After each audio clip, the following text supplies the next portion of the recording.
Great. Sounds great. Hi. Hello. Hi. So would love to get to know you a little bit better personally first. So if you don't mind just giving us kind of a lay of the land, who is Nathaniel? How long have you been at Netflix? Where were you before? And we'll start there so I don't overload you with questions.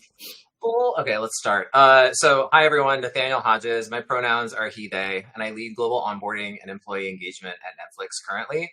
I have been in the onboarding space for almost 15 years. I actually started my journey eons ago in hospitality. I thought I was going to spend my life working in restaurants, hotels. While I was there, I had the opportunity to join a consulting firm that focused on hospitality and developed a lot of onboarding experiences for different restaurants and hotel chains across the country. And I will say onboarding an 18-year-old interested in a summer job is very different than onboarding someone who is here for some sort of future-focused, tech-oriented corporate career. But it gave me that first taste of what it really means like to meet people where they are on their first day and to really be that excitement and energy that is so reflective of what they're probably experiencing inside, along with a mix of anxiety, anticipation, et cetera. And I do think onboarding is one of those kind of sweet HR sciences. It's like 50%, the learning and the development and the formal training, but also 50%, how do you create an inviting, warm, inclusive space? And I think it really bridges the gap for me on what I love so much about hospitality and what I've really come to appreciate is being involved in HR and tech companies. After that, I joined PwC and I spent several years leading US onboarding, first for experienced hires, and then I owned campus and intern hiring. And then ultimately I stood up our operations hub in our shared services center for US onboarding before moving into a tour of duty in inclusion and diversity. And I spent a year doing that before I wanted a new opportunity and to get back into onboarding, but I wanted something different. So I joined Salesforce and I led onboarding M&A. Which is very different. So I've learned that people who are acquired don't always love it. Who knew? And so the typical trappings of an onboarding experience don't always apply because you have to be a lot more thoughtful in how you introduce differences in culture and ways of working and technology and leadership and performance, so that they don't feel like they're losing everything in the acquisition, but they're really gaining something instead. So I spent needed in that role too. Oh, what did you say? I said, I'm sure there's a lot of empathy needed in that role too. 100%. Yes. Yeah. And a lot of humility as well. Just understanding that sometimes to take a different path, or we presented something too early or too differently. And we need to take another stab at how we're introducing a topic to someone. I spent a year and a half there, and then I left and went to Stripe, ostensibly to lead their onboarding programs. But after I was there was a shift in the organization and they wanted me instead to help stand up their HR M&A function. So back into M&A I went, a little bit kicking and screaming, if I'm being honest, but saw it as an opportunity to establish a team and to establish how we operate as a function within HR. And I did that for about a year and a half before I had the opportunity to join Netflix to lead their global onboarding. And since I've been here, it's expanded my role to include employee engagement, so running the sentiment survey, which we actually just launched this week, which we do twice annually. And that's about it. I have 2 cats and a husband who you'll never see if you're ever on camera with me, because somehow there's some force field at the front top of the steps that prevents them from coming down while I'm working. And that's sad because I would love everyone to see my cats and my husband, but such is life. I love how you were like, and that's about it. Like that wasn't the most impressive thing that anyone's ever heard.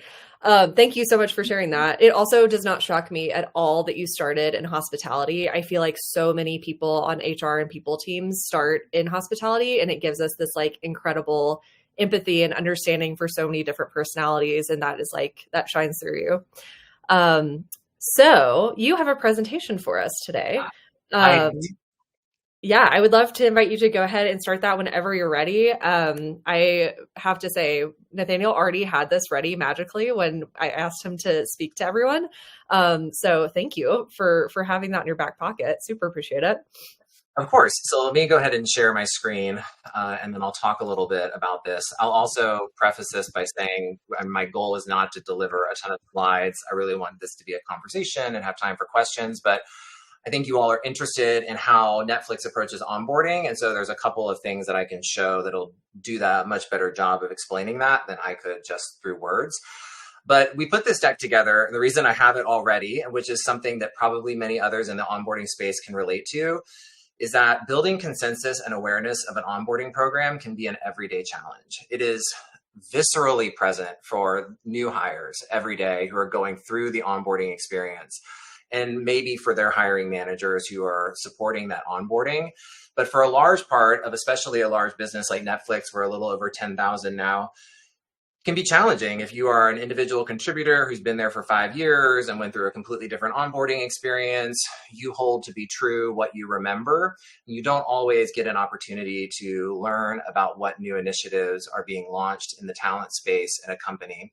So we put this deck together to start to help build an awareness and understanding. And ultimately that led to a little video that we put together in Netflix fashion to help explain the overall journey, which I'll get to pretty quickly. I've already told you who I am, so that's me. Let's see. So what is onboarding at Netflix? We call it New Employee College, and it is our global onboarding program that spans across a new hire's first 90 days. Our goal is to fully embrace and connect them to the very unique culture at Netflix, as well as our unique ways of working, how our unique entertainment plus tech business model operates, and to provide them with the role context and clarity that they need in order to do the best work of their lives at Netflix.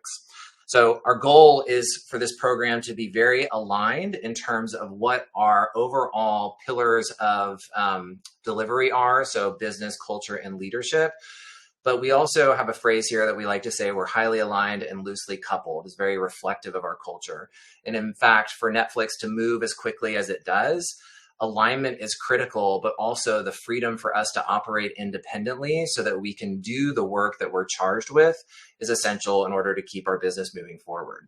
So we try to provide a very flexible, however equitable experience across all of our global locations, recognizing that Netflix tells local stories that have a global impact. And so it's important that our onboarding experiences reflect the local context and culture of each region. And so that's why our framework is so adaptive. We have 3 core principles for our onboarding. So first is that 90-day journey. When thinking about what our onboarding experience was going to look like when we refreshed and relaunched in 2022, it was first and foremost, what is the length of the journey? And we find that 90 days really is that sweet spot that ensures that everyone has the time they need to ramp, but also ensures that we're moving very quickly to a productive new hire experience. I mentioned earlier, global to local. We do focus on building foundational elements that speak to our company globally, but we interpret those locally based on the different phases of business that each region may be in. APAC is a much newer region for us, for example. So how does our culture show up differently, and how does our program show up differently to reflect that? And also consistent and scalable. We, as like many tech companies in 2022, had a huge series of kind of replans, or we'll just say layoffs, that's the real word. And part of that meant that we lost a lot of our internal resources that had historically delivered this program. So it forced us to think about onboarding differently and how can we scale a global experience while still ensuring that it is consistent and equitable for all new hires. Just to like highlight what I mean by that, I lead global onboarding. I essentially lead myself. I am a team of one that relies very heavily on a highly distributed support model to ensure our onboarding is delivered across the globe. I'll play a little video that'll show you a little bit about what we call New Employee College.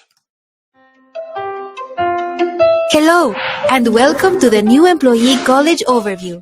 We've put this video together to provide our stunning colleagues with a quick walkthrough of our updated 90-day global onboarding experience for new hires. During a new hire's onboarding journey, they will experience moments of connection and celebration, building a solid foundation at Netflix and gaining keen insights by focusing on 3 key areas: business, culture, and leadership. We employ a thoughtful approach for our new employee college experience to ensure our new hires have a variety of meaningful learning opportunities. Through a mix of immersive experiences such as digital programming, self-paced, and in-person learning opportunities, we ensure learners connect meaningfully to our culture and each other. I think I'm going to love it here. We designed the 90-day onboarding experience to support new hires at each step of their journey.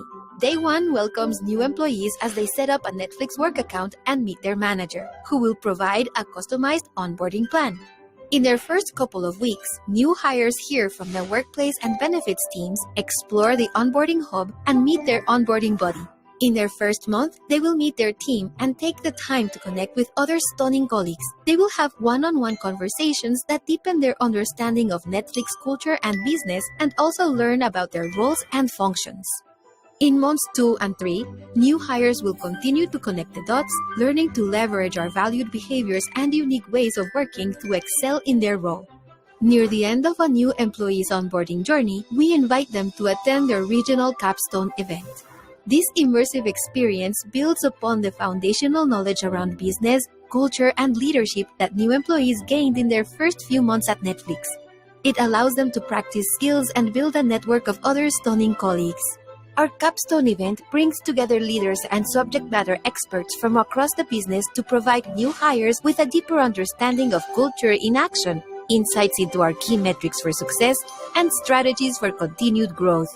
For people leaders, we host additional sessions where tenured leaders share real leadership stories in action at Netflix, focused on important practices such as fostering a culture of feedback and maintaining talent density on our dream teams. We are the rock stars of the school. We recognize it takes a strong support system to set new hires up for success. At Netflix, the support system is robust, consisting of stakeholders who each play a critical role in supporting new employee college. The hiring managers are key drivers responsible for the planning and success of the onboarding journey. The onboarding buddies are the supportive point of contact and an opportunity for asking questions throughout the 90 days. They help guide new hires through the workplace, plus resources like managing time off or finding helpful resources in Slack or the ELP at the office.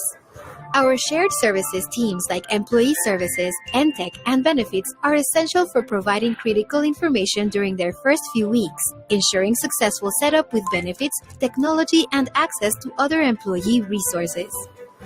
The Human Resource Business Partners provide functional support and field questions about the team and business. The Regional Talent Management Partners are the analysts and local strategists who host the regional capstone event at the end of the new hire's 90-day journey. Lastly, the Global Talent Management team are collaborators. They partner with the other stakeholders to ensure NEC works as a system and continues to evolve to meet the new hire's needs. They also create customized resources for each stakeholder, like templates, checklists, and guides to help make this experience as simple and seamless as possible. See, no one's ever explained it to me like this before. Netflix's new employee college is a unique experience crafted to welcome, connect, and equip every new hire for their best work. It's about embracing individuality, building strong relationships, and helping new hires learn ways of working that are needed to drive our evolving and growing business. Together, we all play a role to welcome new hires as they learn, grow, and entertain the world. Let the journey begin.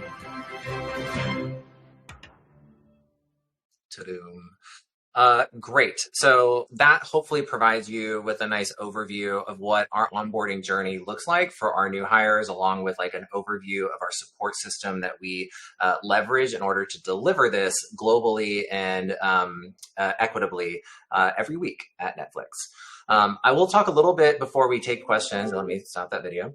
A little bit around what's next, or what's on my mind as I think about the future state of onboarding. So what we're starting to turn our attention to are three key areas. One is hyper-personalization. I think anybody who spent time in onboarding understands the need for us to further leverage technology so that we can truly customize individual learning paths for every new hire as they come into the company. So for us, it's how do we ingest and analyze data that we receive at all points of the candidate experience leading into onboarding that might help inform us how we can create a more customized, automated delivery of different onboarding resources that are really tailored to what they need, whether they're coming from another industry or they're in a new role that's new to them, even though their experience might have led them to this. This might be a first time experience in a specific role for them, or they're in a new location, or they're transferring. Maybe they were hired in EMEA with the expectation that they move to the United States. How can we incorporate that understanding to create a hyper-personalized onboarding path?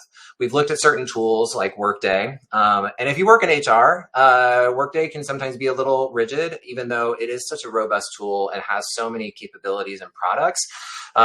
It can be a little rigid. However, some new updates that are coming out are really allowing us to rethink what it means to onboard through Workday. But we're also looking at other tools like Process Street, which is a really excellent automated workflow tool. They even have a podcast specifically dedicated to onboarding. I think they've really found their sweet spot in how that tool helps companies onboard new hires.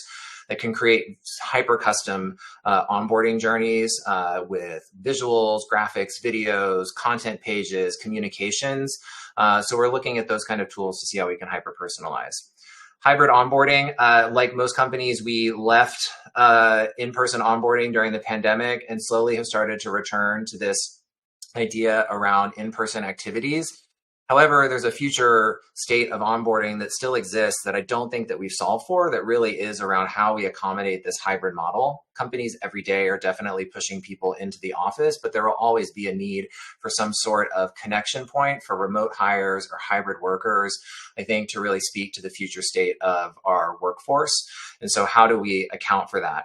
We also have a very digital first onboarding experience. So what you saw probably was that the new hire initially receives an invite into a digital onboarding hub. And while that's allowed us to scale really effectively, what we're still really solving for, candidly, is our ability to connect new hires to one another. And sometimes I think it might feel like our new hires feel all alone in their onboarding journey. And that's just not true. There's always people that are onboarding with them. How do we make that more visible? And then last is the onboarding revolution. I think about this one a lot, is what are we solving for with onboarding these days? I think we all had a very traditional model of onboarding prior to the pandemic, and we quickly pivoted that into a digital format because we had to account for the dramatic shifts in the ways of working due to the pandemic. But when we all came out of the pandemic, I think we just see people reverting back to what they know and what's familiar for them.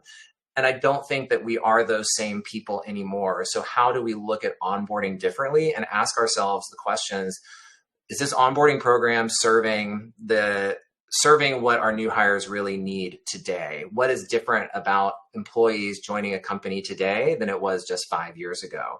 And how can we reflect that in a really future-focused onboarding experience? That's my presentation. Stop sharing. That was amazing, especially the video. I mean, to have that resource to send to managers so they know exactly what their new hire is going through is incredible. So kudos to you for building that. Yeah, so many reactions for that presentation. Thank you, Nathaniel. So the next thing we're going to do, I also forgot to say this at the beginning. If you have any additional questions that you did not submit before this event, please write them down because we are going to have another moment for you to submit questions in real time. That'll come up right after this breakout. But I want to give y'all a chance to learn from each other as well. So I know a lot of people in here today also own the onboarding experience for your company. So we're going to go into another breakout. It's about 6 minutes, and it'll give you a chance to answer a lot of the questions that Nathaniel just answered about Netflix. And then we'll come back in here and do some group sharing as well so we can all hear from each other. So I'm going to go ahead and press play on another breakout. If you want to join, please press join activity. Just like the last time, you're going to have some prompt cards on your right-hand side to guide your conversation. And we'll see you back here in about 6 minutes. Have fun. Welcome back. Nathaniel, please join me up here again. We'll ask you some more questions. Hello. So I'm going to try something a little different. I have not used our ask a question feature in this way, full disclosure. So if it doesn't go perfectly, I'm sorry. But I'm going to ask Nathaniel some questions that y'all have already submitted prior to this session, but I also want to give y'all an opportunity to add some more questions. So I'm going to go ahead and start this ask a question. And this is going to last for about 5 minutes. So if you don't have any questions that you can think of right now, you can just press I'd rather not participate.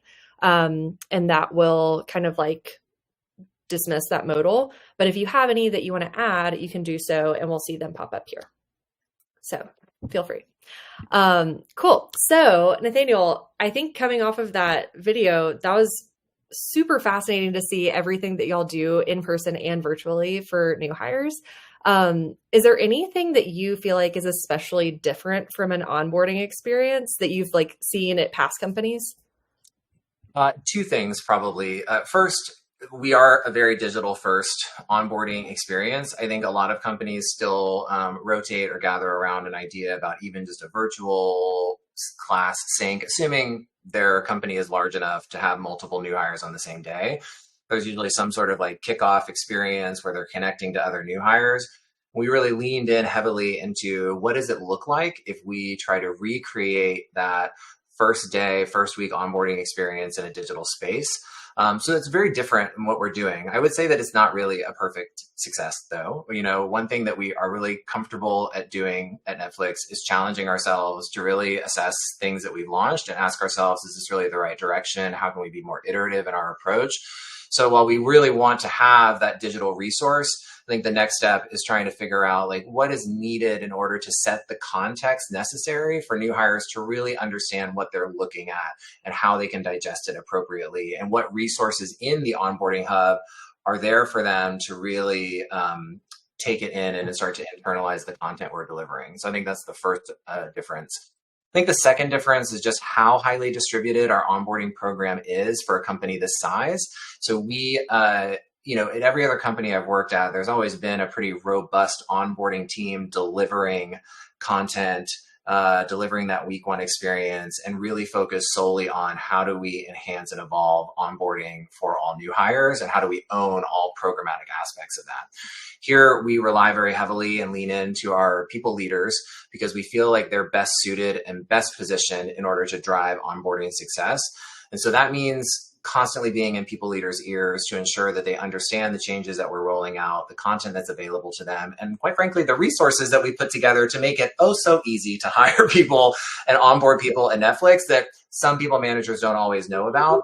But really having that distributed model, I think, is really helpful for us to scale effectively and also really remain very close to the local culture that we're delivering in. And that maybe that's a third one, is that we are hyper local in how we look at our content and how we regionalize our content.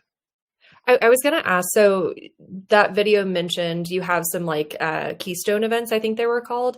How many different Capstone, sorry. How many different areas do you have those in across the world? We have 4 regions. So we deliver in UCAN is one region, so United States and Canada. LATAM, which is all of our Central and Latin American countries. And then we have EMEA, so Europe and Middle East. And then we also, and Africa. And then we have APAC, so Asian Pacific, Australian countries. So are you like flying in new hires from each of those regions for those capstone events each quarter?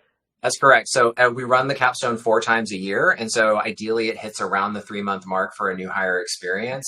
And we do fly them into a centralized location in each region. So usually in LA for UCAN, we'll do it in Mexico City for LATAM.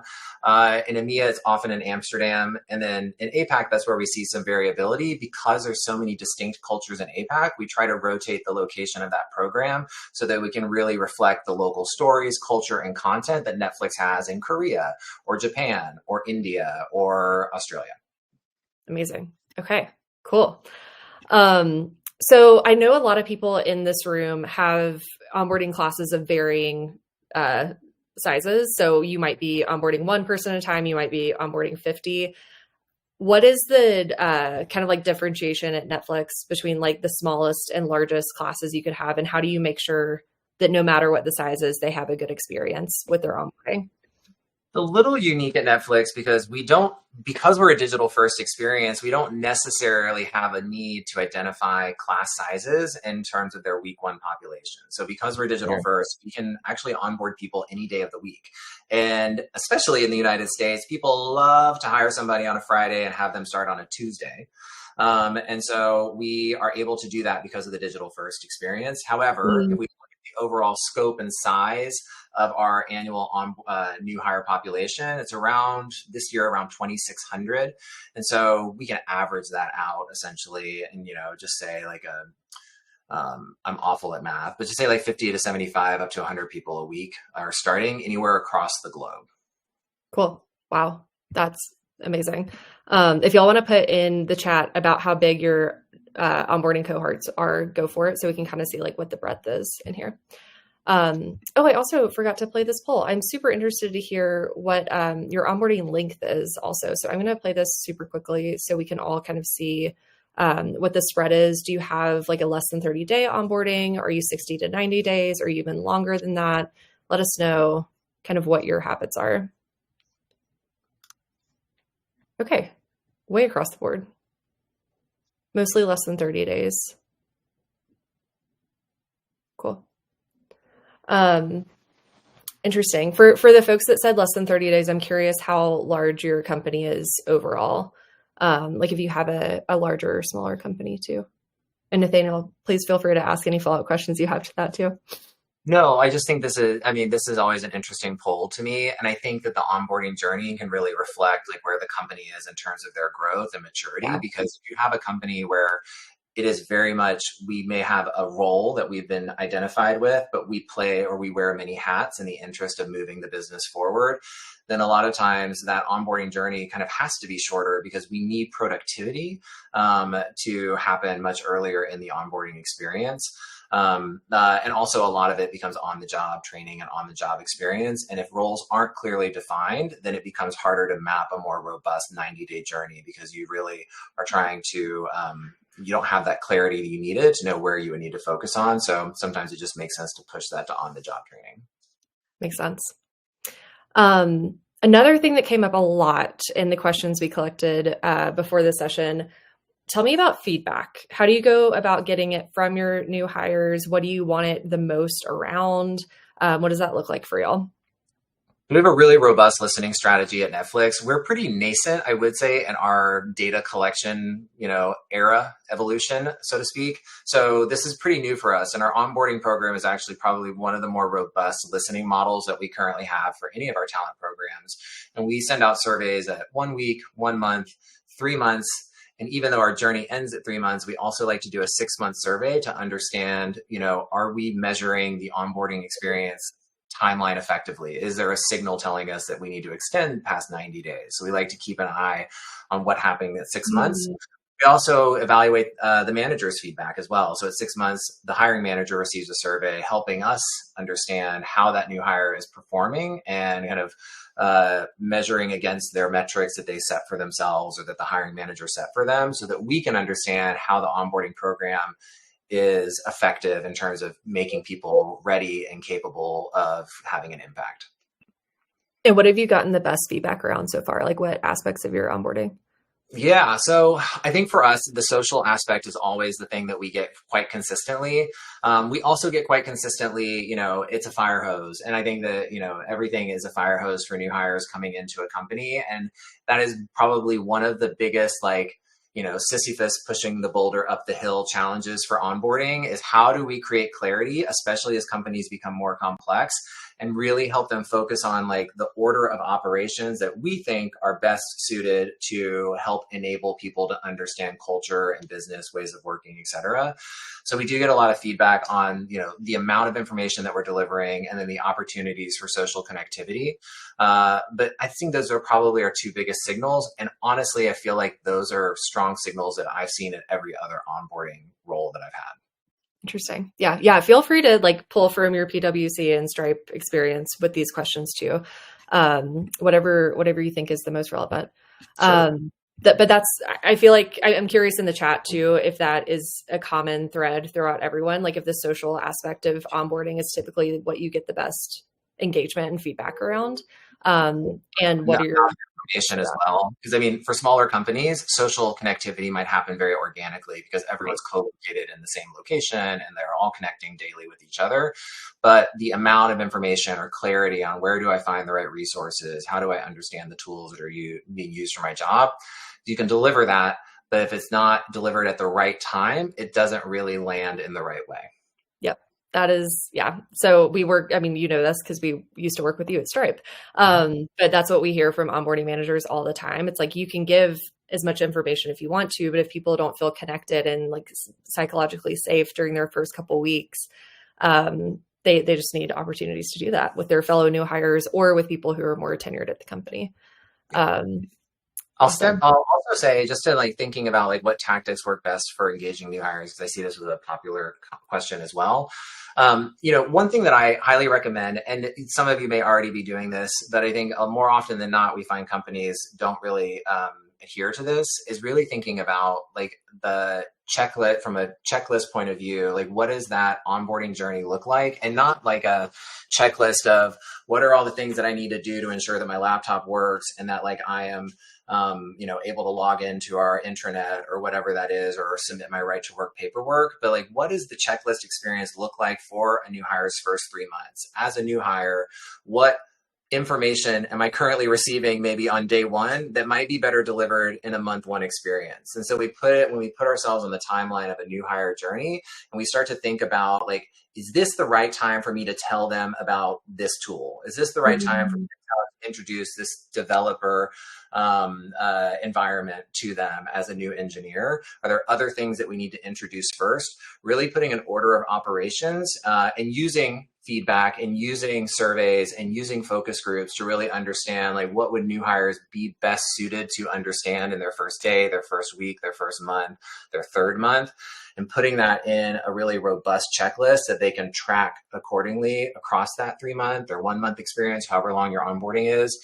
I found to be like super helpful because new hires are like goldfish. They will forget something 5 seconds later, because it must be very overwhelming to be a goldfish because it's overwhelming to be a new hire. And so they need that time in order to really process what they're seeing. And so putting it in an ordered way is really helpful for them. Yeah, absolutely. Yeah, I love that. I have one more question for you, and then we're somehow already at the end of the hour. So we'll do a quick group share so we can hear from some others and then wrap up.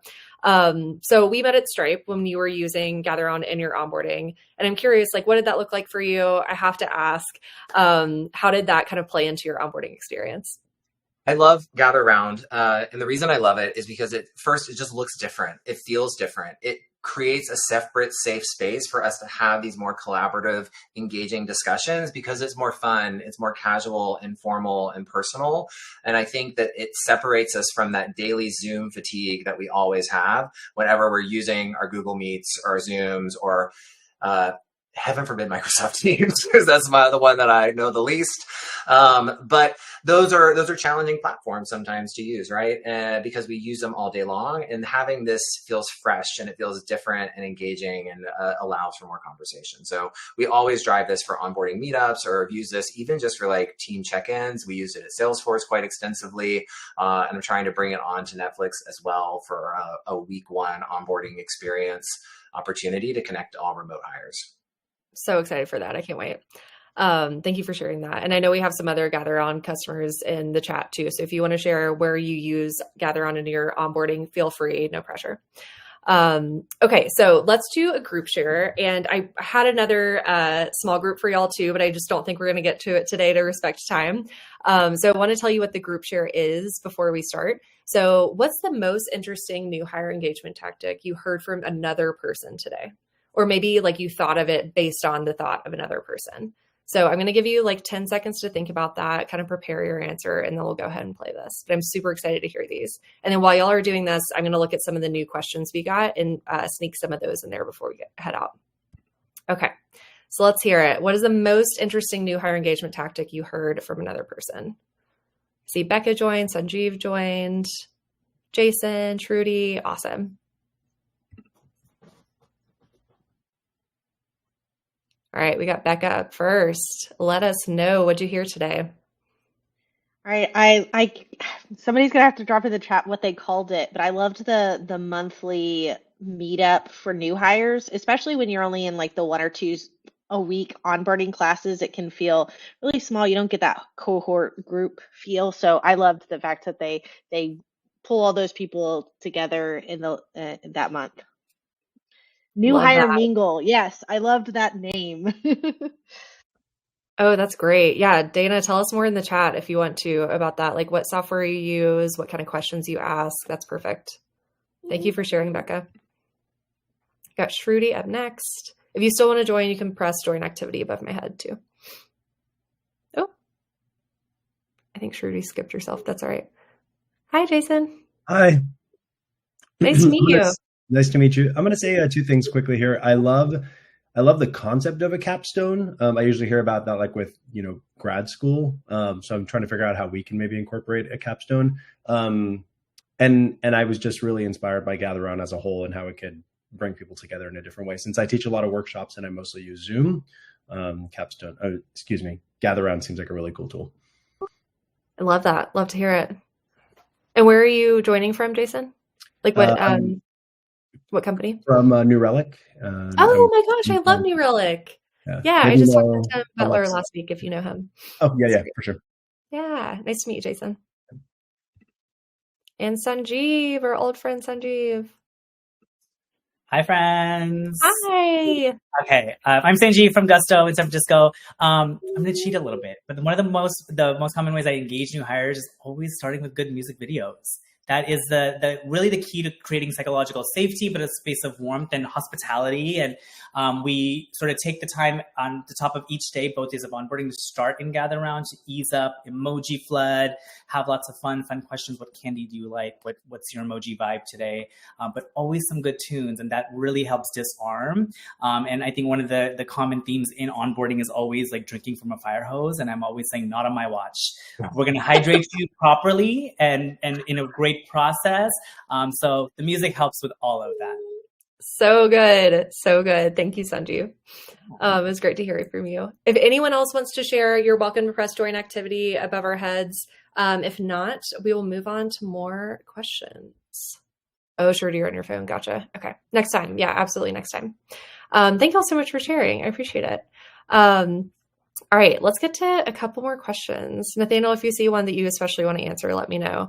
On Jason's had a comment around thinking about the capstone. One way to think about it is that, the capstone for us is a chance to put into practice and showcase in real time, in real life, how our culture and our ways of working operate.